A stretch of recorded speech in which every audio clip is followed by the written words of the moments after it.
ආයුබෝවන් ආදරණීය දුවේ පුතේ මෙවර අපොස සාමාන්‍ය පෙළ විභාගයට පෙනී සිටින ඔබ වෙනුවෙන් පිළියන්දල අධ්‍යාපන කලාපයේ අධ්‍යාපන සංවර්ධන අංශය විසින් ක්‍රියාත්මක කරන ලබන වැඩසටහන් මාලාවේ සිංහල විෂය සඳහා ඉදිරිපත් කරන තවත් එක් වැඩසටහනක් සමගයි ඔබ මේ එකතු වෙලා ඉන්නේ. ඉතින් ආදරණීය දුවේ පුතේ අද මම සාකච්ඡා කිරීමට බලාපොරොත්තු වෙන්නේ සිංහල සාහිත්‍ය පෙළ පොතේ ඔබට නියමිත ගංගාවේ සංගීතය පද්‍ය පන්තිය පිළිබඳවයි. මේ ලැබිලා තියෙන දීර්ඝ කොරෝනා නිවාඩුව නිසා දරුවනේ මෙවර සාමාන්‍ය පෙළ විභාගයේදී මේ මුල් පාඩම් වලට වැඩි අවධානයක් යොමු වෙන්න ඉඩ තියෙනවා. ඒ නිසා ඉතාමත්ම වැදගත් පාඩමක් තමයි මේ අද අපි සාකච්ඡා කිරීමට බලාපොරොත්තු වෙන්නේ. මේ පාඩමේදී ළමයි මම බලාපොරොත්තු වෙනවා මේ පාඩම ආශ්‍රයෙන් ඔබෙන් අසන්නට පුළුවන් කෙටි ප්‍රශ්න සහ විචාර ප්‍රශ්න කිහිපයකට පිළිතුරු ලියන ආකාරය ඔබත් සමග සාකච්ඡා කරමින් කවි පෙළ කවියෙන් කවිය රස විඳින්න. ඉතින් දරුවනේ ඊට ප්‍රථම අපි බලමු මීට පෙර සාමාන්‍ය පෙළ විභාගවලදී කොහොමද විචාර ප්‍රශ්න මේ පාඩම ආශ්‍රයෙන් අහලා තියෙන්නේ කියලා. ඔව් දරුවනේ දැන් ඔබලට පේනවා ඇති 2016 අපොස සාමාන්‍ය පෙළ සහ 2019 අපොස සාමාන්‍ය පෙළ විභාගයේදී විචාර ප්‍රශ්න දෙකක් මේ පාඩම ආශ්‍රයෙන් අහලා තියෙනවා. තව කෙටි ප්‍රශ්න දරුවනේ ගොඩක් අහලා තියෙනවා. මම මේ කෙටි ප්‍රශ්න මෙතනට ගත්තේ නැහැ. අපි ඒවා සාකච්ඡා කරමු පාඩමේදී. 2016 දී තමයි ළමයි මේ නව නිර්දේශයේ පළමු වරට විභාගය පැවතුනේ. මුල් වරට විභාගය පැවතුනේ 2016 වර්ෂයේදී මේ නව විෂය නිර්දේශයේදී. ඉතින් බලන්න 2016 දී අහලා තියෙනවා ගංගාවේ සංගීතය පැදිපෙළ රචනයේදී පරිසරයේ සජීවී බව මැනවින් නිරූපණය කිරීමට උචිත පරිදි භාෂාව භාවිතා කිරීමට සමත් වී ඇත. උදාහරණ තුනක්වත් දෙමින් විස්තර කරන්න. හොඳට මතක තියාගන්න අහලා තියෙන එතකොට සජීවී බව. ඊළඟට ළමයි ඕගලන්ට පේනවා 2019 දී ආයි ප්‍රශ්නයක් අහලා තියෙන ළමයි 2019 දී අජීවී වස්තුන්ට සජීවත්වයක් එහෙම නැත්නම් සජීවත්වයක් ආරෝපණය කිරීම ගංගාවේ සංගීතයේ පැදිපෙළ රසවත් කාව්‍ය නිර්මාණයක් වීමට හේතු වී ඇත. උදාහරණ තුනක්වත් දක්වමින් විස්තර කරන්න. සජීවී බවක් ලබා දීම පිළිබඳවයි ඒ අහලා තියෙන්නේ. දැන් මේ ප්‍රශ්න දෙකම ඔයගලන්ට බැලුවොත් තේරෙනවා පොඩ්ඩක් එක හා සමාන ආකාරයක්. ඊළඟට තවත් එකක් ඔයගලන්ට මෙහිදී නිරීක්ෂණය කරන්න පුළුවන්. මේ පාඩම ආශ්‍රයෙන් මෙතෙක් ලකුණු 15 ප්‍රශ්නයක් අහලා නැහැ මේ අවුරුදු 4 තුල. ඒ කියන්නේ දරුවනේ අර උදාහරණ දෙක බැගින් දෙමින් කොටස් දෙකක් අහන ප්‍රශ්නයක් අහලා නැහැ. අර මම පාඩම ආරම්භයේදී කිව්වනේ ළමයි මෙවර මේ කොරෝනා දීර්ඝ නිවාඩුව නිසා මුල් පාඩම් වලට වැඩි අවධානයක් යොමු වෙයි ප්‍රශ්න පත්‍ර සකස් කිරීමේදී. ඒ නිසා මේ පාඩමෙන් මෙවර කොටස් දෙකක එහෙම නැත්නම් ලකුණු 15ක ප්‍රශ්නයක් කියීමට වැඩි ඉඩ කඩක් තියෙනවා. ඉතින් ඒකත් සිත්ති ධාරණය කරගනිමින් අපි මේ පද්‍ය පන්තියේ කවියෙන් කවිය රස විඳින ගමන් අහන කෙටි ප්‍රශ්න කාලෝපක්‍රම මේවත් සාකච්ඡා කරමු. අවසානයේ මම ළමයි එන්න පුළුවන් විචාර ප්‍රශ්න දෙකක් මේදී කතා කරනවා. හරි. ඉතින් දරුවනේ අපි මුලින්ම බලමුකෝ මම කියන්නේ කෙටි ප්‍රශ්නත් මම කතා කරනවා කියලා. අපි දැන් මුලින්ම බලමු මේ කවුද මේ පාඩමේ රචකයා සහ ඔහුගේ තොරතුරු. දැන් ඔයගලන්ට තිරේ දර්ශනය වෙනවා එච්.එම්. කුඩලිගම කියලා නේද? ගංගාවේ සංගීතයේ පද්‍ය පන්තියේ රචකයා එච්.එම්. කුඩලිගම. මේ කුඩලිගම මහත්තයාගේ පෞද්ගලික තොරතුරු ටිකක් දරුවනේ අපි දැන් පළමුව සාකච්ඡා කරමු. එච්.එම්. කුඩලිගම කවියා ගැන කතා කිරීමේදී එතුමා මූලික අධ්‍යාපනය මිෂනාරි පාසලකිනුත් උසස් අධ්‍යාපනය ධර්ම විජය පිරිවෙනිනුත් අධ්‍යාපනය ලැබුවා. දැන් ඇත්තටම මම මේ පාඩමේදී ළමයි සාකච්ඡා කරන්න වඩා වැඩි කැමැත්තක් දක්වන්නේ අපිට පෙළ පොතේ තියෙන තොරතුරු ආශ්‍රයෙන් පමණයි. මොකද විභාගයේදී ඔබලාට කෙටි ප්‍රශ්න අහන්නේ ඒ ආශ්‍රයෙන් පමණක් නිසා. ළමයි මේ කුඩලිගම කවිය අයත් වෙන කාව්‍ය යුගය තමයි ළමයි කොළඹ කවියේ දෙවන තරංගය. මේ දෙවන තරංගය තවත් විදිහකට කියන්න පුළුවන් ළමයි සමහරු කියනවා කොළඹ යුගයේ තරුණ කවීන් කියලා. එහෙමත් නැත්නම් කොළඹ යුගයේ දෙවන අවධිය කියලා අපිට හඳුන්වන්න පුළුවන්. ආදරණීය දුවේ පුතේ මෙම කාලේ ලංකාවේ කවිය ඉතාම ජනප්‍රියම යුගයක්. කවි සංගරා, කවි පත්තර, කවි මඩු හැම තැනම ලංකාවේ තිබුණා. කවියන්ට ගොඩාක් උසස් තැන තමයි සමාජයේ හිමිලා තිබුණේ. ඉතින් මේ අතරින් බිහි වෙච්ච එක් කවියෙක් තමයි අපේ එච්.එම්. කුඩලිගම කවියා. මෙතුමාගේ සමකාලීන කවින් ගැන කතා කරොත් ළමයි අපිට ගොඩක් දෙනෙක් කතා කරන්න පුළුවන්. ඒ අතරින් මම කියවනේ මම වැඩි අවධානයක් යොමු කරනවා කියලා පෙළ පොතේ තියෙන විස්තර වලට. එතෙන්දි ළමයි ඕගලන්ට මතක තියාගන්න කීපයක් තියෙනවා. උපනන්ද බටුගෙදර, කපිලේම් සෙනවිරත්න, මීමන ප්‍රේමතිලක, මාකඳුරේ ගුණවර්ධන වගේ කවින්ව අපිට මතක තියාගන්න පුළුවන් මෙතුමාගේ සමකාලීන කවින් කියලා. ඒ කියන්නේ ළමයි කොළඹ යුගය වර්ණවත් කළ කවින්, දෙවන යුගය වර්ණවත් කළ කවින් තමයි මෙතුමල්ලා. මීට අමතරව ළමයි විමල රත්න කුමාරකමත් අපිට මේ කොටසම දාන්න පුළුවන්. කොළඹ යුගයේ දෙවන අවධිය නියෝජනය කරපු කවිය විදිහට. ඒ වගේම ළමයි මේ එච්.එම්. කුඩලිගම ගැන කියද්දී අපේ විචාරකයෝ සුවිශේෂී හැඳින්වීමක් එතුමට කරනවා. මොකද්ද? සෞන්දර්යවාදී කවියෙක් කියලා. ඉංග්‍රීසියෙන් කියනවා රොමැන්ටික් කියලා. මොකද්ද ළමයි මේ සෞන්දර්යවාදී කවිය කියන්නේ? සෞන්දර්යවාදී කවිය කියන්නේ ළමයි මේ සොඳුරු දේවල් තමයි වැඩි වශයෙන් මාතෘකා කරගත්තේ මේ කවිය. එච්.එම්. කුඩලිගම මහත්තයා ඒ අතරින් සුවිශේෂයි. නේද? ගැහැණිය, ප්‍රේමය, සෝභා සෞන්දර්ය මේවා තමයි මෙතුමගේ වැඩියෙන්ම කවි වලට අරමුණු උනේ. මෙතුමන්ට කියනවා ළමයි තවත් සුවිශේෂී අනුවර්ත නාමයක්. සිංහල සෙලී කියලා. මොකද්ද? සිංහල සෙලී කියලා. සිංහල සෙලී කියන නම මෙතුමට පටබැඳුනේ කොහොමද දරුවනේ? ඉංග්‍රීසි කවියෙක් හිටියා පී.බී. සෙලී කියලා.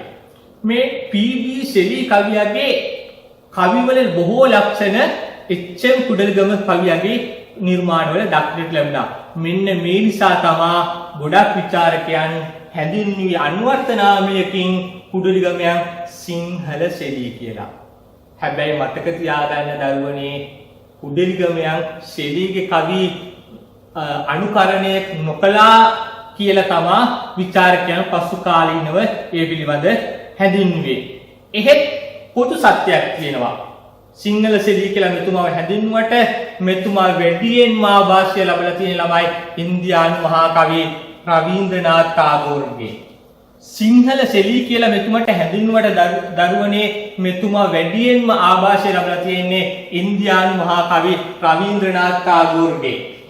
තේනවා දරුවනේ මේ රවීන්ද්‍රනාත් tagore තුමාගේ නිර්මාණ අපේ කුඩලිගම කවියාගේ නිර්මාණ වලට ගොඩාක් බලපාලා තියෙනවා කියන එක තමයි පසුකාලීනව විචාරක මතය බවට පත් වෙලා තියෙන්නේ. ඊළඟට දරුවනේ දැන් අපි සාකච්ඡා කරමු කුඩලිගම කවියාගේ නිර්මාණ.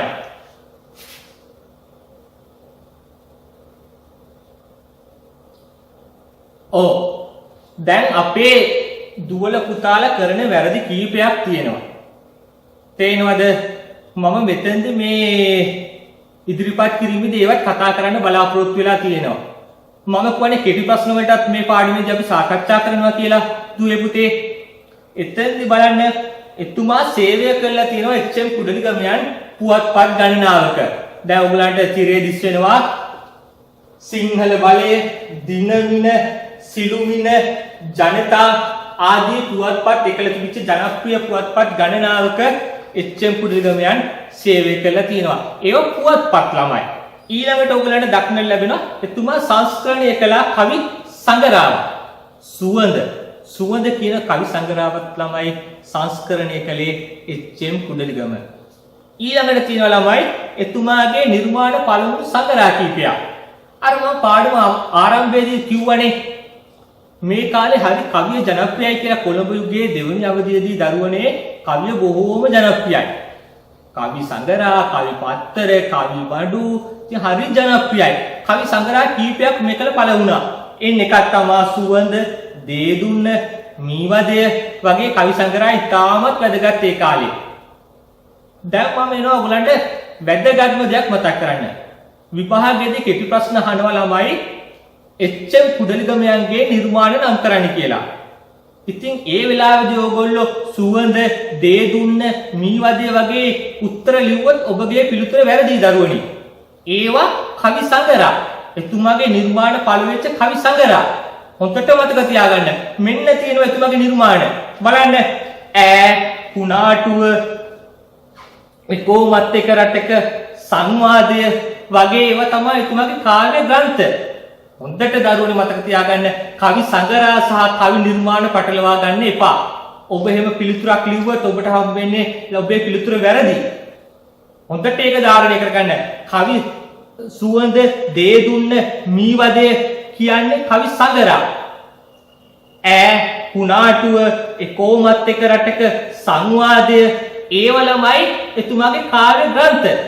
ඒක හොඳට සිත්ති ධාරණය කර ගැනීම අනිවාර්යයි.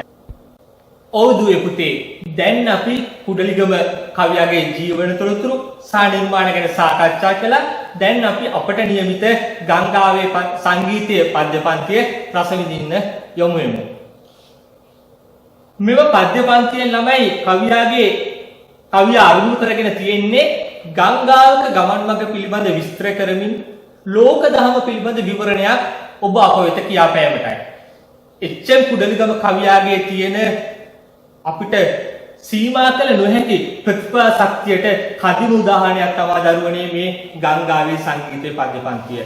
ගංගාවක් පිළිබඳ මතු පිටින් කියවමින් මේ මනුෂ්‍ය ජීවිතය පිළිබඳ කදිම විවරණයක් එච්.එම්. කුඩලිගමයන් මෙම පද්‍ය පන්තිය තුළින් අපට ඉදිරිපත් කරනවා. ඔව් දුපිතේ, දැන් මම කියවනේ මේක සිව්පදාකෘතියෙන් කියලා. මේ රචනා කරලා තියෙන දෘෂ්ටි කෝණය අපි දැන් කතා කරමුකෝ. මෙම ගංගාවේ සංගීතයේ පද්‍ය පන්තිය රචනා කරලා තියෙන දෘෂ්ටි කෝණය තමයි උත්තම පුරුෂ දෘෂ්ටි කෝණය. මොකද්ද උත්තම පුරුෂ දෘෂ්ටි කෝණය කියන්නේ? උත්තම පුරුෂ දෘෂ්ටි කෝණය කියන්නේ කෙටි කතාවක්, නව කතාවක්, පද්‍ය නිර්මාණයක් තමාම ඉදිරිපත් කිරීම. මම කියන පුද්ගලයා යම්කිසි නිර්මාණයක් අපිට ඉදිරිපත් කරනවා නම් ඒකට අපි කියනවා දුවේ පුතේ උත්තම පුරුෂ දෘෂ්ටි කෝණයෙන් ඉදිරිපත් කරන නිර්මාණයක් කියලා. මෙව කවි පන්ති ටික රස විඳිද්දී ඔයගලට තේරෙයි ගංගාව තමයි අපිට අත්දැකීම් ඉදිරිපත් කරන්නේ. ඒ නිසා තමයි අපි කියන්නේ මේක උත්තම පුරුෂ දෘෂ්ටි කෝණයෙන් රචනා කරපු නිර්මාණයක් කියලා. අපි දැන් යමු ඊළඟ කොටසට.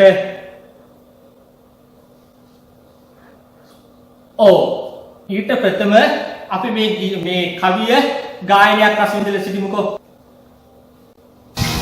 කඳු බැවුමක දංබෝ විති පඳුරු තලා පහළට ඇදී පරමල් පිටිවත නොලා කළදෝදියෙන් පුඟවාදන් පුලින තලා සංගීතවත් වී යමි දිරියට ගලා.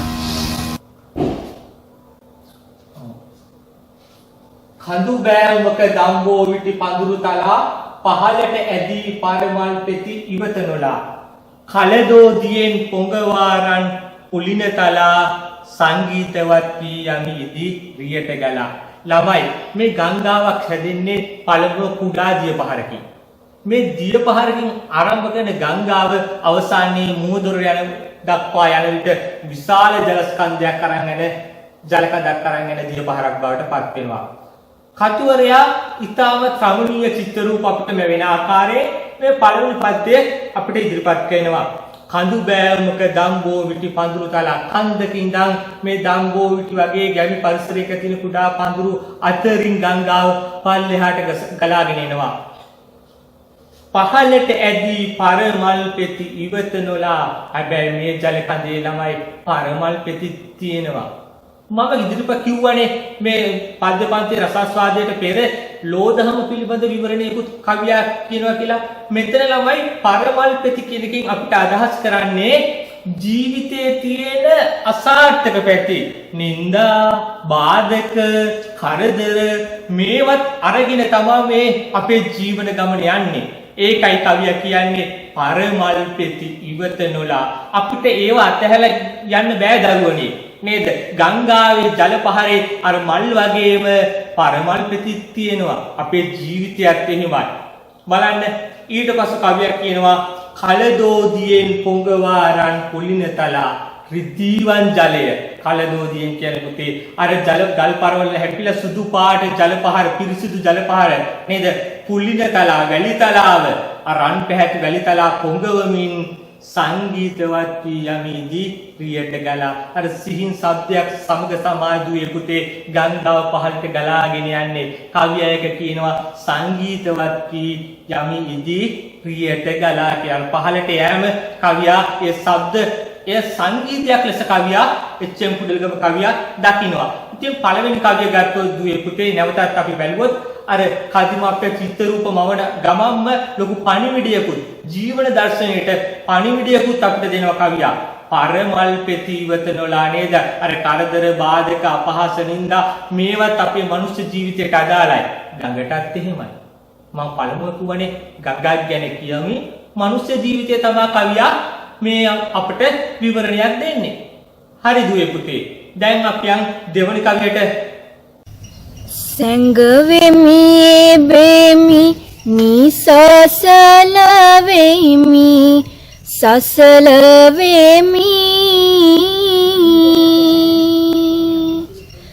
ඇඹරෙමි හෙත් පසු නොබසිමි නොනවතිමි කවදා කොතැන කදී හෝ මහා මුහුදු හිමි හමුවුණු කෙනෙහි මා සතු බර ඔහුට දෙමි.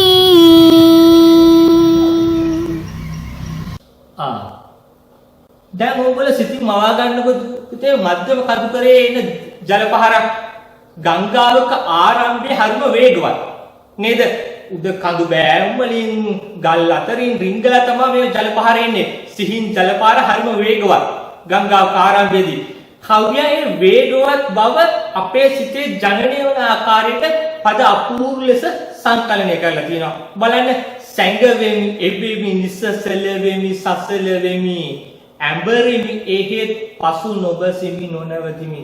බලන්න ශබ්ද රසයේ ජනනය වෙන ආකාරයේ අර ගංගාවේ වේගවත් ගමන කියවන පාඨකයාගේ සිතේ එක චිත්‍රූප ජනනය වෙන ආකාරයෙන් මැවෙන ආකාරයෙන් කවියක් පදේ යොදලා තියෙනවා. ඒ මම කියවනේ උඩලිගමයන්ගේ ප්‍රතිභා ශක්තියට හොඳ උදාහරණයක් මෙතන.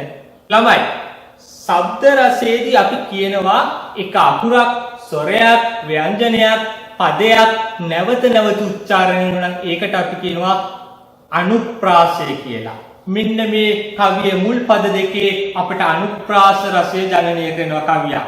හොඳට තේරුම් ගන්න බලන්න සැඟවෙමි එපෙමි නිසසල වෙමි සසල වෙමි එකම ආකාරයෙන් වචන ටික උච්චාරණය වෙන්නේ. තේරෙනවද? ඒක අපි කතා කරන්නේ දරුවනේ ශබ්ද රසයේ යන්ගයක් විදියට අනුප්‍රාස රසයේතන ජනනය වෙනවා. ඊළඟ පද දෙක බැලුවොත් කවදා කොතනකදී හෝ මහා මුහුදු හිමි හමුණු කෙනෙහි මා සතු බර ඔහුට දෙමි. බලන්න අපේ ආසියානු මතයක් තමයි ආසියානු කවිය අපි මේ පෙරදිග මතයක් නේද? ගංගාව කියන්නේ කාන්තාව, මුහුද කියන්නේ ස්වාමියා. අසින්දුවකුත් තියෙන්නේ සාගර හිමිය සොයා රූබර නදිය ගියා කියලා නේද? ඒ වගේ තමයි මෙතන මේ කවිය කියනවා මේ ජල කඳ මා සතු බර කවදා හෝ සාගර ස්වාමියා හම්බුනාම එහෙම නැත්නම් මුහුදු හිමි හම්බුනාම මා සතු බර ඔහුට දෙමි කියලා නේද? ඒ අර ජනප්‍රවාදී අපි සාහිත්‍යයේ මතක් කවියා මෙතෙන්දී යොදාගෙන තිනවා. මේ කවිය තියෙන තව හරි අපූර්ව දෙයක්. මම පාඩම ආරම්භයේදී කිව්වනේ මේක උත්තම පුරුෂ දෘෂ්ටි කෝණයෙන් රචනා කරපු නිර්මාණයක් කියලා. දැන් බලන්න දුවේ පුතේ හමු උණු කෙනෙහි මා සතු බර ඔහුට දෙමි. මා සතු නේද? මමයි මේ කියන්නේ නේද? ඒ හින්දා තමයි අපි කියන්නේ මේක උත්තම පුරුෂ දෘෂ්ටි කෝණයෙන් රචනා කරපු නිර්මාණයක් විදිහට. ඒ වගේම ළමයි මම කියලා උක්තේ දුනොත් ආඛ්‍යාතයේ තියෙන අපි මී කියලානේ. බලන්න සැඟවෙමි එබෙමි නිසසල වෙමි සසල වෙමි නේද? ඒ දිගින් දිගටම එතකොට අපිට පේනවා කිසි තර්කයකින් තොරව මේ පද්‍ය පන්තිය උත්තම පුරුෂ දෘෂ්ටි කෝණයකින් රචනා කරපු පද්‍ය පන්තියක් විදිහට. ඊළඟ පද්‍ය පන්තිය රස විඳින්න දැන් දරුවනි අපි සූදානම් වෙනවා. එන්නේ කොහි සිටද කොතැනකටද යන්නේ ඔබ කුමකටද මා දුටු තැන විමසන්නේ මිනිසුන් ගිහින් නිතරම ආපසු එන්නේ කිමදැයි කියා කිසිවෙකු ඇයි නොසොයන්නේ. ගංගාව අපෙන් ගැඹුරු ප්‍රශ්නයක් අහනවා. එන්නේ කොයි සිටද කොතැනකටද යන්නේ ඔබ කුමකටද මා දුටු තැන විමසන්නේ මිනිසුන් ගිහින් නිතරම ආපසු එන්නේ කිමදැයි කියා කිසිවෙකු ඇයි නොසොයන්නේ. පාඩම ආරම්භයේදීම මම කිව්වා කවියාගේ අරමුණ ගංගාවක් පිළිබඳ විස්තර කරමින් ලෝදහම මනුෂ්‍ය ජීවිතය පිළිබඳ විස්තර කිරීම කියලා. බලන්න දරුවනි අපි ගංගාවෙන් අහනවා එන්නේ කොහොින්දද යන්නේ කොහෙටද කියලා. නමුත් ගංගාව පෙරලා අපේ ප්‍රශ්නයක් අහනවා අපිව නිරුත්තර කරනවා ගංගාව අහන ප්‍රශ්නේ. මොකද්ද? මිනිසුන් ගිහින් නිතරම ආපසු එන්නේ කිමදැයි කියා කිසිවෙකු ඇයි නොසොයන්නේ. අපි ගැන හොයන්නේ නැහැ දරුවනි. මේ අපි ඉපදෙමින් මැරෙමින් යන සංසාර ගමන තමයි ගංගාව අපෙන් ප්‍රශ්න කරන්නේ. අපි දන්නවද අපි මැරුණට පස්සේ කොහෙද යන්නේ කියලා? අපි මේ ඉපදෙද්දී අපි කොහෙන්ද ආවේ කියලා අපි දන්නවද? නෑනේ. අපි දන්නේ නැති දෙයක් අපි ගඟෙන් අහනවා. එන්නේ කොහෙන්ද ඔයා? ඔයා යන්නේ කොහෙටද කියලා. ගංගාව අපිට කියන එක නිෂ්ප්‍රයෝජන ප්‍රශ්නයක්, නිෂ්ඵල ප්‍රශ්නයක්. ඔබලා ගැන හිතන්න. ඔබලා දන්නවද ඔබ මැරුණට පස්සේ කොහෙද යන්නේ? ඉපදෙද්දී කොහෙන්ද ආවේ? නේද? අපිට හිතන්න දෙයක් මේ නිර්මාණයේ තියෙනවා දරුවනි. නේද? අපි දන්නේ අපේ ජීවිත ඊට පස්සේ කොතනකට දායයි කියලා. නේද? ඒ නිසා කවියා මේ සංසාර චක්‍රය හරි අපූර්වට අපෙන් ප්‍රශ්න කරනවා මේ පද්‍ය පන්තියේදී. අර කුඩලිගමයන්ගේ පෞද්ගල ජීවිතය කතා කරද්දී මම කියවනේ උසස් අධ්‍යාපනය ලැබී පිරිවණකින් කියලා. ඒ නිසා අනිවාර්යයෙන්ම බෞද්ධ දර්ශනය කුඩලිගමයන්ගේ නිර්මාණ වලට ඒ බෞද්ධ සෙවණැල්ල වැටිලා තියෙනවා කියන එක අපිට තර්කයකින් තොරව ඔප්පු කරන්න පුළුවන් සාර්ථක පද්‍යයක් තමයි දරුවනි අපි දැන් සාකච්ඡා කළේ. අපි දැන් ඊළඟ පද්‍ය පන්තිය රස විඳින්න සූදානම් වෙනවා. මියඹ කිරල මාදම් ගෙඩි ලදරු වියේ ඇකයෙහි හෙලා හඬවයි සැඩ සුළඟරයේ සුලිමද කැරකේ මින්නිදුනිල් ගැඹුරු දියේ සමහර තැනක ලස්සන මල් කැකුළු තියේ. ඔව් දරුවනි මී අඹ කිරල මාදම් ගෙඩි ලදරු වියේ ඇකයෙහි හෙලා හඬවයි සැඩ සුළඟරයේ. ළමයි මෙම පද්‍ය පන්තිය පුරාම බෞද්ධ දර්ශනය රන්හුයක් වගේ කවියෙන් කවියට එකට ගැට ගැහිලා තියෙනවා.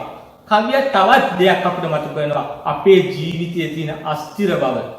ඔබ අපි දන්නවා අපි මිනිස්සුયો එමන්න සත්‍යෝ කුඩා කාලෙදිම මිය යනවා, මැදි වයසේදී මිය යනවා, සමහරු පරමායුෂ ඉඳලා මිය යනවා.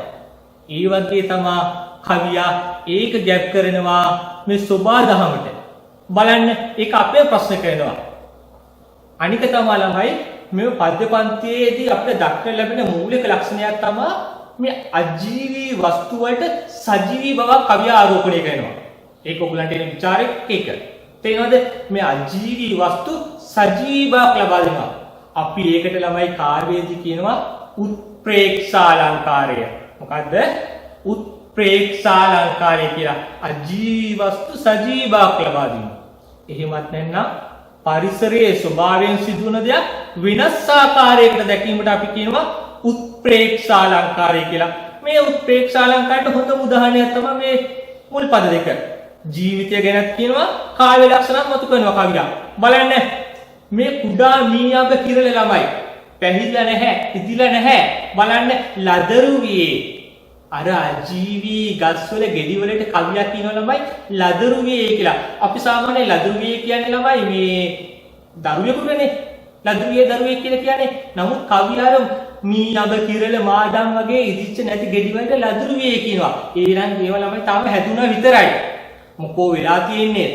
එකේ ඉහලා හඬවයි සැඩ සුළඟරයි ආරේ ආපු සුළඟේ මොකෝ වෙන්නේ? මේ වාර නැට්ටෙන් කැඩිලා ළමයි ගංගාවේ නැමිති ඇකෙහි වැටිලා පාවෙනවා. නේද? ඒවට පැහැෙනකන්වත් ඉන්න උනේ නැහැ. ඉතින් මේ මනුස්ස ජීවිතය අපි ඕනි තරම් ඔබලට අත්දැකීම් ගතිනේ කුඩා කාලේදීම මිය යෑම නේද? මැදි වයසේදී මිය යෑම. ඉතින් ඒක සමාන කරලා කියනවා මේ මීයඹ කිරල මාදම් ගෙඩි අර ගංගාව නැමැති ඇකෙහි වැටිලා පාවෙන එකට කවියා. එතකොට හොඳට මතක තියාගන්න මෙතන අපිට දෙකක් ගන්න පුළුවන් විචාරවලදී. එකක් තමයි ජීවන දර්ශනය. බෞද්ධ දර්ශනයෙන් ආభాෂයගත ජීවිතයේ අස්තිර බව. අනික තමයි කාව්‍ය අලංකාරයේදී උත්ප්‍රේක්ෂාලංකාරය පරිසරයට සජීවී බව ආරෝපණය කළා තියෙනවා. මේ හැම කවියකම දරුවනේ පරිසරයට සජීවී බවක් දීලා තියෙනවා. අපිට මෙතෙන්දී වැඩිපුර එක කතා කරන්න පුළුවන්. ඊළඟට කියනවා සුලි මැද කැරකිමින් ඉඳුනිල් ගැඹුරු දියේ සමහර තැනක ලස්සන මල් කැකුළු තියේ. අපේ ජීවිතය වගේනේ ළමයි. බලන්න ජීවිතේ අපිට හැමදාම අසුබ දේවල් නරක දේවල් වෙන්නේ නැහැ. සොඳුරු දේවලුත් වෙනවා. ගංගාවත් එහෙමයි. කවියා ගංගාව සම්බන්ධ කරමින් තමයි අපිට පෙන්වන්නේ. භයානක සුලි තියෙන ගැඹුරු දියේ. හැබැයි සමහර තැනක ලස්සන මල් කැකුළුත් තියෙනවා. අපේ ජීවිතයේත් එහෙමයි. අපිට හැමදාම නරක අසුබ නිന്ദා අපහාස වෙන්නේ නේද? අර කියන්නේ කන්දන් නැග්ගොත් පල්ලමක් හම්බ වෙනවා. අඳුරු වලාකුළකත් ත්‍රිදි රේඛාවක් තියෙන්න පුළුවන්. අපිට ධනාත්මකව හිතන්න කවියා මෙතන යොමු කරනවා. බලන්න දරුවනේ සුලි මැද කැරකිමින් ඉඳුනිල් ගැඹුරු දියේ සමහර තැනක ලස්සන මල් කැකුළු තියේ. ජීවිතේ එහෙමයි සමපාතයි දුක සැප නිති පෙරලෙනවා. අටලෝධාව තමයි මේ කතා කරන්නේ. මූලිකව මේ පද්‍යපන්ති කතා කළොත් නේද? ඒකෙන්ද හොඳට මතක තියාගන්න අපිට ජීවිතය හැඩගස්වා ගන්න කදිම විවරණයක් දෙන කවියක් තමයි දුවේ පුතේ අපි මේ රස විඳී. නේද? හරි දුවේ පුතේ. අපි දැන් ඊළඟ පන්තියට දැන් යමු යපුකෝ. රිමල් සිනා රැලි පෙන පිඩු මිහිරිතම ගල් පරවලම හැපි හැපි බිහි කරමි මම සමතනි තලවල හමු වෙයි අලසකම නිරසයි අතර මග අවහිර නොදුටු බිම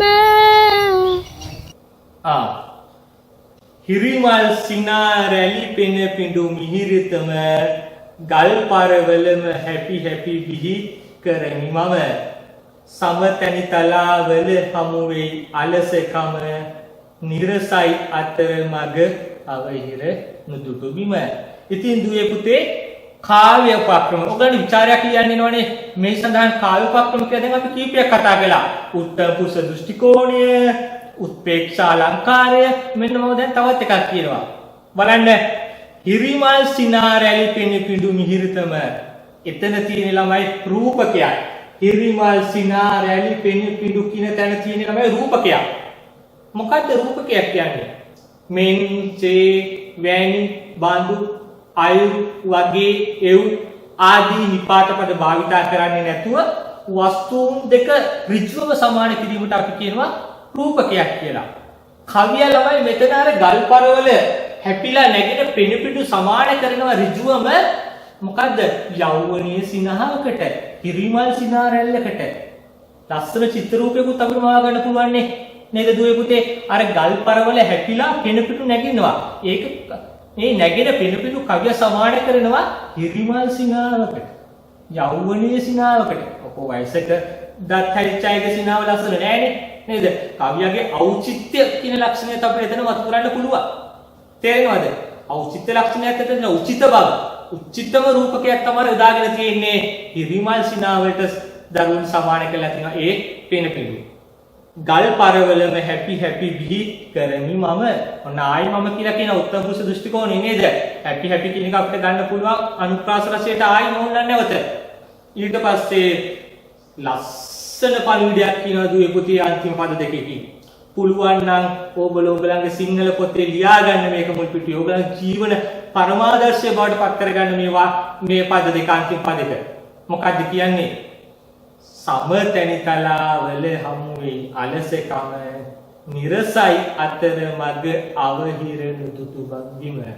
ඔව් දුවේ පුතේ ජීවිතයක් උනත් ලස්සන වෙන්නේ බාධක අභියෝග මෙව ජයගෙන ඉස්සරහට ගියොත් තමයි. නැත්නම් උහේ ඕලාරිකව ඉඳලා කාලා බීලා ජීවත් වෙලා මැරිලා ගිය මිනිස්සුන්ගේ ජීවිතෙන් වැඩක් නැහැ. අද උනත් අපි කතා කරන්නේ ලෝකේ ශ්‍රේෂ්ඨ පුද්ගලයෝ ගැන. ඔවුන්ගේ චරිත කතා කියවොත් ඒගොල්ලෝ විදිච්ච දුක් ගැහැට පිළිබඳ අපිට අවබෝධයක් ගන්න පුළුවන්. කලාකරුවෝ, ජනාධිපතිවෝ, ක්‍රීඩකයෝ, ව්‍යාපාරිකයෝ මේගොල්ලන්ගේ ජීවිත කතා කියලා බලනකො සෑහෙන අභියෝගවලට මුහුණ දීලා ජයගත් පුද්ගලයෝ තමයි ඒගොල්ලන්ගේ. ඒගොල්ලන්ගේ ජීවිත ලස්සන උනේ ඒ අභියෝග වලට මුහුණ දීපු හින්දා. නේද? ගංගාවත් එහෙමනේ. දැන් ගංගාවේ අපිට ඒක කියා දෙනවා ගංගාවේ. මං අහනවා ඔයගොල්ලෝ ගංගාවක බලන්න ආසම ස්ථාන වුණා කියලා. නේද? ගංගාවක උනත් අපි බලන්න ආසම ගල්පර අතරින් රිංගලා බාධක අතරින් යනවනම් ගංගාවේ ලස්සන මනුෂ්‍ය ජීවිතයත් එහෙමයි. තේනවද? නිරසයි අතර මග අවහිරණු දුටුමිව. කිසිම අවහිරයක් නැති ඔහේ යන ජීවිතය නිරසයි. කවිය එකයි ඒ කියන්නේ. ගංගාවටත් ඒක පොදුයි ළමයි අපේ මනුෂ්‍ය ජීවිතයටත් පොදුයි. තේනවද? සෝභා සෞන්දර්යම වෙන්නේ ගංගාවක නම් ගල්පර අතරින් බාධක අතරින් රිංගල යද්දී මනුෂ්‍ය ජීවිතයත් එහෙමයි. මනුෂ්‍ය ජීවිතය සාර්ථක කරගන්න නම් ඒක බාධක අභියෝග වලට බිඳගෙන ජය ගන්න පුද්ගලයෙක් බවට පත් වෙන්න ඕනේ. ගැඹුරු ජීවන දර්ශනයක් කවිය මෙතෙන්දී අපට මවලා පේනවා. අපි දැන් ඊළඟ කවියට යන්නේ පුතේ. මිනිසුන් ඉහුරු වල යන එන අඩිසද්දෙන් ලයයට සසල බවමින් මාතු නොනගෙන්දෙන් කෙකටිය ඕලු නාලිය නදිය වැලි මැද්දෙන් මල් පෙති වියලි කොළ එන අතකට එන්දෙන්.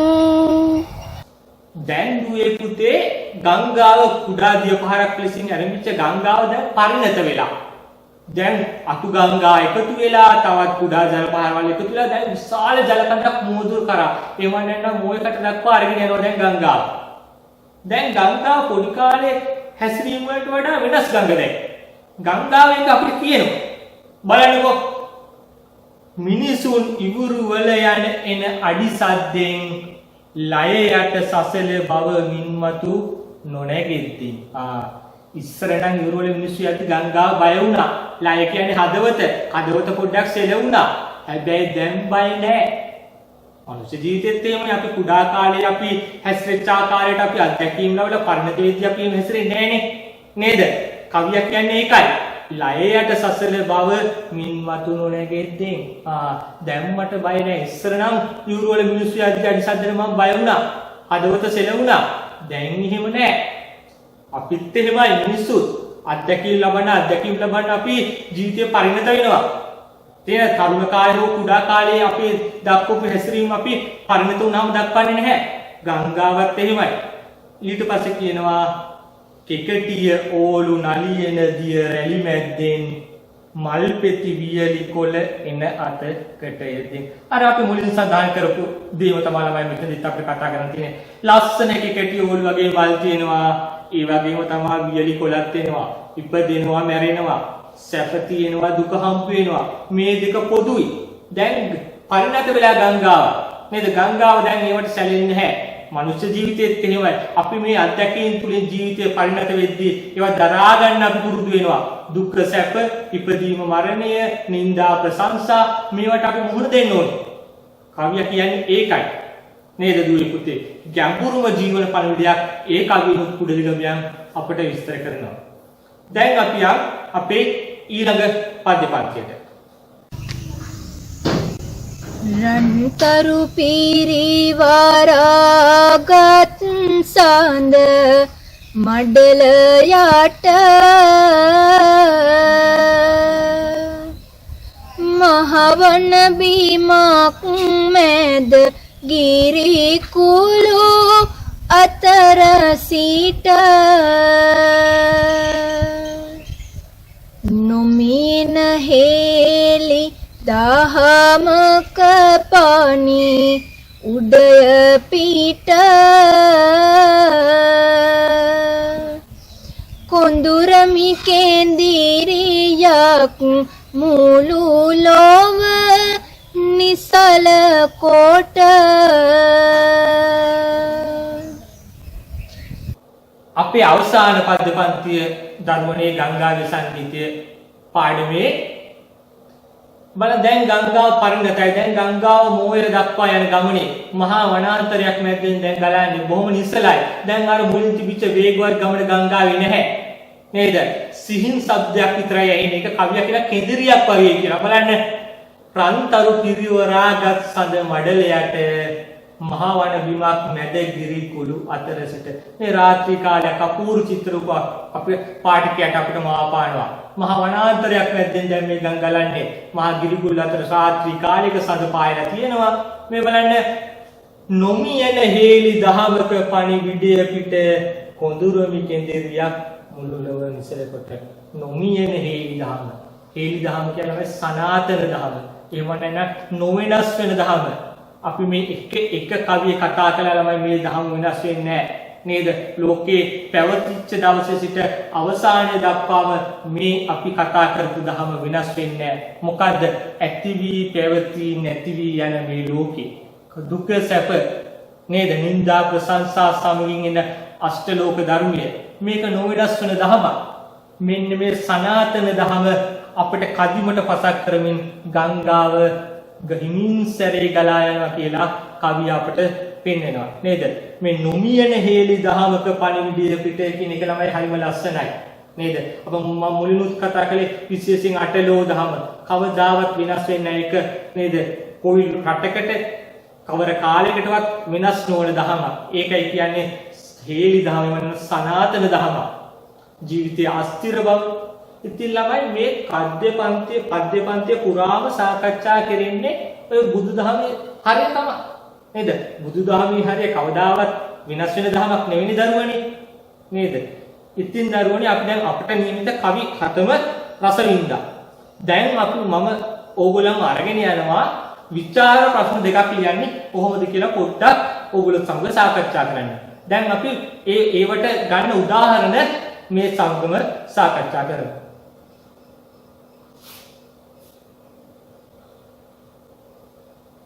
හරි.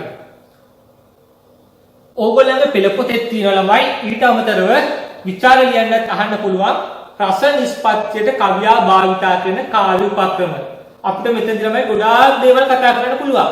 මම මෙතනදී වැදගත්ම කීපයක් පමණක් ඕගොල්ලන්ට ගත්ත දරුවනේ. එකක් තමයි උත්තම පුරුෂ දෘෂ්ටි කෝණය. නේද? මේ පද්‍ය පන්තිය රචනා කරලා තියෙන්නේ උත්තම පුරුෂ දෘෂ්ටි කෝණය. නේද? උත්තම පුරුෂ දෘෂ්ටි කෝණය මේක රචනා කරලා තියෙන්නේ. ඒකට උදාහරණ මම ඕනනම් දාලා තියෙනවා ඔයගලන්ට.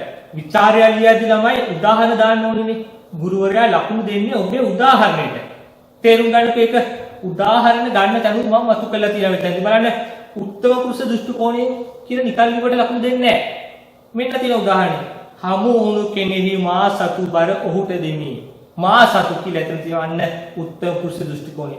තවත් තැනක් මම අරන් තියෙනවා ළමයිනේ. ගල් පරවලම හැපි බිහි කරමි මම කියලා නේද? අන්න ඒ වගේ කවි අරගෙන අපිට එතකොට මතු කරන්න පුළුවන් මේක උත්තම පුරුෂ දෘෂ්ටි කෝණයේ රචනා කරපු පද්‍ය පන්තියක් කියලා. තව එකක් අරන් තියනවා ළමයි මම ශබ්ද රසය ජනනය කිරීම. මේ පද්‍ය පන්තියේ තැන් කීපයක් ගන්න පුළුවන් ශබ්ද රසය ජනනය කරපු තැන් වලට. ඒ එකක් මම දාලා තියෙන ළමයි සැඟවෙමි, ඉබෙමි, නිසසලෙමි, සසලෙමි, ඇඹරෙමි, එහෙ පසු නොබසමි, නොනවතිමි. ඔව්. ඒකට අපි කියනවා අනුප්‍රාසය. මොකද්ද? අනුප්‍රාසය. එක් ස්වරයක්, ව්‍යංජනයක්, පදයක් නැවත නැවත උච්චාරණය වීමට අපි කියනවා අනුප්‍රාස රසය ජනනය වෙනවා. අන්න කවිය දාගත්තු තවත් කාව්‍යපක්‍රමයක්. ඊළඟට තියෙනවා දරුවනේ මම එකක් දාලා තියෙනවා රූපක. රූපකයක්. මං කියවනේ නිපාත පද භාවිත නොකර වස්තුන් දෙක සමාන කිරීමට අපි කියනවා රූපක. හිරිමල් සිනා රැලි පෙන පිඬු මිහිරතම. අර පෙන පිඬු සමාන කරනවා හිරිමල් සිනාවකට කවියක්. රූපකයක් කවිය භාවිත කරලා තියෙනවා. බලමු තව.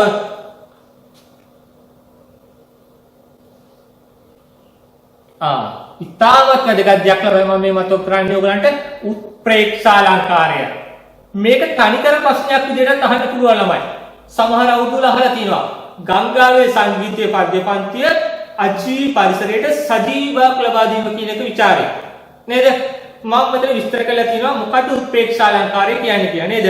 අජීවී පරිසරයට සජීවව දීම. එහෙම නැත්නම් පරිසරයේ ස්වභාවයෙන් සිදුවන දෙයක් වෙනත් ආකාරයකින් කියන එක තමයි උත්ප්‍රේක්ෂාලංකාරය කියන්නේ. මෙව පද්‍ය පන්තිය ළමයි සියලුම කවි ගන්න පුළුවන් විදිහට උදාහරණ විදිහට මම ඒ කීපයක් වලට හොඳම කැපිලා පේන තැන් කීපයක් දාලා තියෙනවා ළමයි. මේ බලන්න මී අබ කිරල මාදම් ගෙඩි ලදරුගේ එකේ ඉහලා හඬවයි සැඩ සුලංගරයි නේද?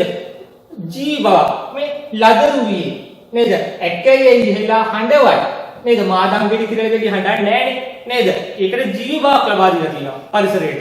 අන්න උත්ප්‍රේක්ෂාලංකාරය. තව එකක් මම දාලා තියෙනවා හිරිමල් සිනා රැලි පෙනි පිඬු මිහිරිතම ගල් පරවලම හැපි හැපි ගිහි කරමින් මම නේද? ඒ සිනා වෙනවා කියලා තියෙනවා අර පෙන පිඬු. ඉතින් ඒක තමයි ළමයි පරිසරයට සජීවයක් ලබා දීම කියලා අපි අදහස් කරන්නේ. ඔයගලන්ට මේ උදාහරණ දාලා ඒ විචාර ලියන්න පුළුවන්. ඊළඟට ධනිතාර්ථය. මේ හැම කවියකම ළමයි ධනිතාර්ථය තියෙනවා. ධනිතාර්ථය කියන්නේ තමයි කවියේ මතු පිට අර්ථය ඉක්මවා ගිය අර්ථය. දැන් අපි මතු පිට අර්ථය කියලා ගන්නේ ගංගාවක ගමන්ම ගන්නේ. නමුත් ඒක ඉක්මවා ගිය අර්ථයක් තියෙනවා කියලා අපි දැන් බොහෝ කවිවල සාකච්ඡා කරන්නේ ළමයි. නේද? මේ බොහෝ කවියරම වලට ඒක ලියන්න පුළුවන් ධනිතාර්ථය මතු කරන්න පුළුවන්. මම කීපයක් දාලා තියෙනවා ළමයි. බලන්නකෝ කෙකටිය ඕලු නලියන දිය රැලි මැද්දෙන් මල් පෙති වියලි කොළ එන අත කටේද්දේ අර ජීවිතයේ තියෙන මේ සමවිෂමතාව මම මේ පෙන්නලා තියෙන දුක සැප දෙකම පොදුයි නේද? මේ කෙකටිය ඕලු කියන මලුත් තියෙනවා ඒ වගේම තමයි වියලි කොළයක් තියෙනවා. ජීවිතයත් එහෙමයි. තව ගන්න පුළුවන් ළමයි මේකට ඕනි තරම් නේද? මම කියර සුලි තියෙනවා ඒ වගේම ලස්සන මල් කැකුළු තියෙනවා. ජීවිතයත් එහෙමයි. ඉතින් මේ හුඟා කල්පන ළමයි ධනිතාර්ථය තියෙනවා. ජීවිතය ගැන කියනවා නේද? මතු පිටාර්ථයේ ඉක්මවා ගිය තේරුවක් මේ බොහෝ කවිවල තියෙනවා. ඔයගලන්ට ඒක දාලා යන්න පුළුවන් දුවේ පුතේ. ඔව් දුවේ පුතේ. අපි ඊළඟට යමුකෝ තවත් විචාරයකට.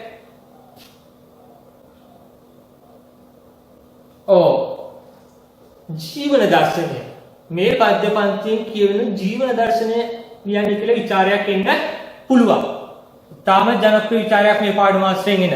දැන් අපි මුලින්දම කතා කළේ දුවේ පුතේ මේ ජීවන දර්ශනයේ බෞද්ධ දර්ශනයත් එක්ක සම්බන්ධි ජීවන දර්ශනයක් තමයි මේ ගංගාවේ සංගීතයේ පද්‍ය පන්තියෙන් විස්තර වෙන්නේ.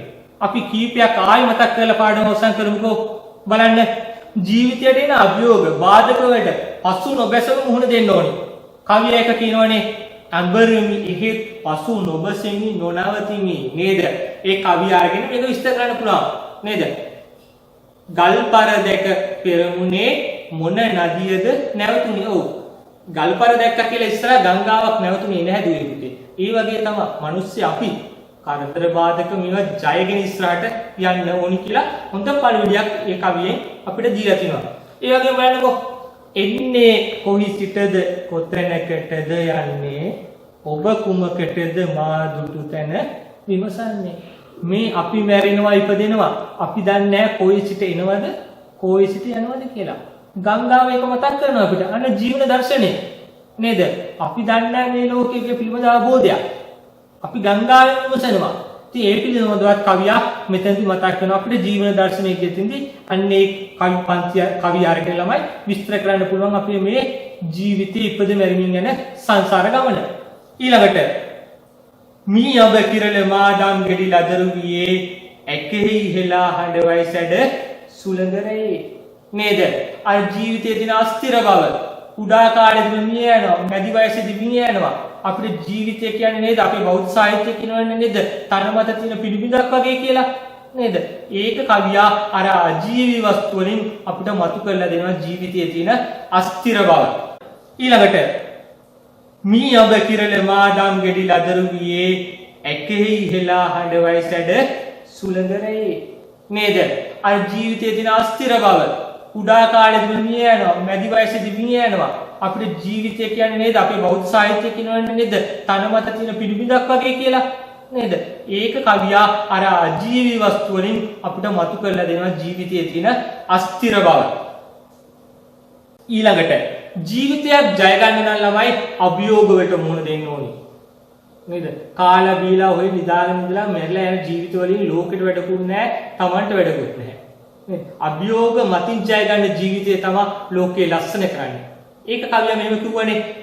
සමතනිතලාවල හමු වෙයි අලසකම නිරසයි අතර මඟ අවහිර නොදුටු බිම.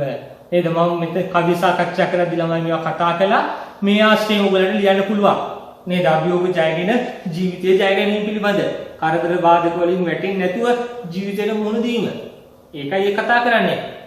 අවසානයේ ජීවිතයේ දුක සැප කාටත් පොදු බව නේද? සුලි මැද කැරකෙමින් ඉඳුනිල් ගැඹුරු දියේ සමහර තැනක ලස්සන මල් කැකුළු තියේ නේද? ලස්සන මල් කැකුළුත් තියෙනවා, භයානක සුලිත් තියෙනවා ගංගාවක. අපේ ජීවිතයේත් එහෙමයි. ජීවිතයේ සමහර කාලවල දරුවනේ බොහෝම කරදර බාධක වැඩි. හැබැයි ආයි සාර්ථක කාලේ එනවා නේද? ඒතකන් අපි ඉවසන්න ඕනේ. ඒවා දරා ගැනීමට ශක්තිය අපි අප තුල ඇති කර ගන්න ඕනේ. මේ එච්.එම්. කුඩරිගම කවියා ඒක තමයි අපිට මතු කරන්නේ.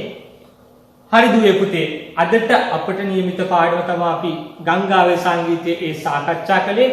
මම හිතනවා ඔයගලන්ට යම්කිසි අවබෝධයක් මේ පාඩම තුලින් මේ පද්‍ය නිර්මාණය පිළිබඳ අවබෝධයක් ලැබෙයි කියලා. ඉතින් ඉදිරියටත් අපි 10 වසර නියමිත අනිත් පාඩමුත් මේ පිළියන්දර කලාපයේ සිප්මින YouTube channel එක ඔස්සේ ඔබට ඉදිරිපත් කිරීමට සූදානම් වෙලා සිටිනවා. දැනට සිප්මින කියන YouTube channel එක subscribe නොකරපු අය ඒක subscribe කරලා ඔබේ යහළු මිත්‍රාදීන්වත් මේ පිළිබඳව දැනුවත් කරන්න කියලා ඉල්ලා සිටිමින් අදට නියමිත අපේ පාඩම අවසන් ආයුබෝවන්.